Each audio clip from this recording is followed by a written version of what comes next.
Wagwan guys, in today's video I'm going to be telling you how you can earn big with Zoom, Eventbrite and PayPal, how to set up a paid online workshop. There is definitely something you know that someone out there will love to learn from you. That could be your cash cow, but you've not been milking it well so far because you think, oh, that is common knowledge. No, it is not common knowledge. That is why you should consider hosting a paid online workshop, as it is an excellent way to share your knowledge, connect with your audience, and earn money for yourself. This is a no-brainer source of income, especially if you've had some experience whatsoever that you can share. I will show you how to set up an engaging professional workshop using Zoom, Eventbrite, PayPal, or any payment alternative that works for you. So here is my step-to-step breakdown for you. Number one, create a landing page for your event. Hosting a successful event requires a properly designed landing page.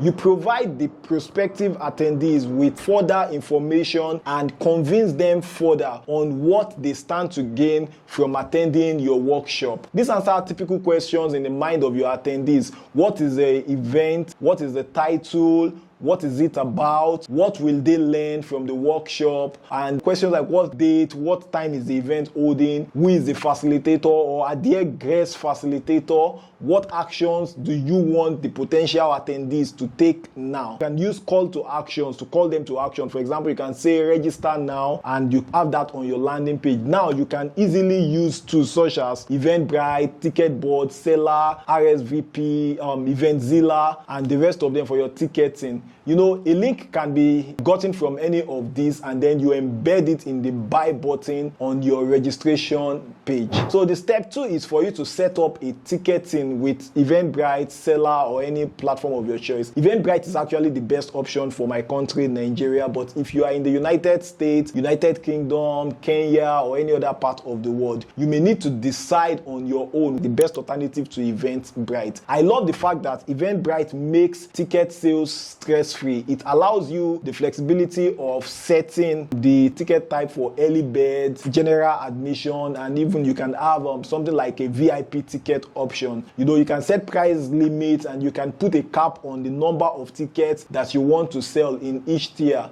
as this helps you to plan better. You can also set deadlines for your event, as that means for people to get the ticket, you can then assign when the ticket starts to sell and when the ticket sales close. You know, additionally, Eventbrite helps you to advertise your event on their website. You know, it's more like a public directory. So this helps you to raise more awareness about your workshop. You know, you can even invest a token in boosting your event further on Eventbrite. I also love the fact that you can have your purchase confirmation well customized as you want it. For me, I always consider this a good place to share some workshop materials, like materials that people need to download before the workshop or preparation advice. Now, the third step to take is to integrate Zoom for the live event. Note that you can use any Zoom alternative that works for you while hosting your workshops. So now, to set things up in Zoom, you start by using the webinar feature on Zoom to enable professional functionalities such as question and answer sessions. This also keeps you in control of the participants' registration and admission into the workshop sessions. Next, you will schedule the webinar to match the date and time and title on your Eventbrite listen. Then you enable registration, where you can include a registration link to control who can gain access to the workshop. So you can now have your attendees who attend from Eventbrite into your Zoom, or you can use Zapier to automate the process faster to save time, especially if you have a large crowd attending. Then the next step, step 4, is to use PayPal for direct payment integration in Zoom. You know, just in case you like to avoid Eventbrite's fees. Eventbrite is going to charge you a small fee for their service. So Zoom allows you to charge registration fee directly using PayPal. So when you have opened your Zoom account, you navigate to web settings to enable the charge registration fee option there. Then you link your PayPal account you want to accept payment to. If you don't have a PayPal account in Nigeria, there are ways to go about it, but I would advise you to just go with the LLC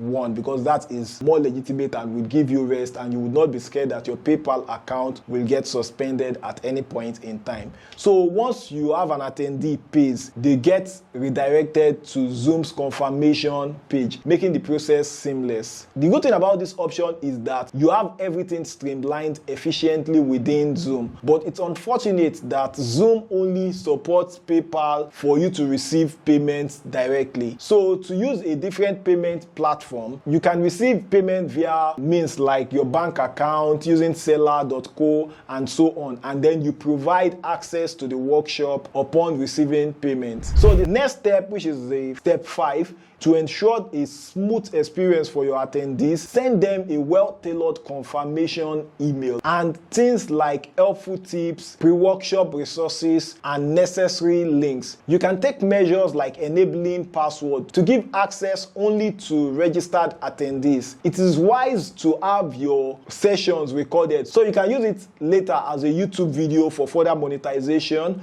or you sell it on a platform like seller.co to maximize your returns from the webinar. So as you read this right now, what workshop idea comes to mind? So if none comes to mind, you can pause this and take your time to think of a workshop idea of something you know how to do, or a skill you have, or a training you've received that now you can train other people on. So let me know what you come up with in the comment section so we can support you if we can, or learn from you. Please don't forget to hit the like button, and if you're not subscribed to this YouTube channel, please subscribe. Thanks for being appreciative. I'll see you in the next video.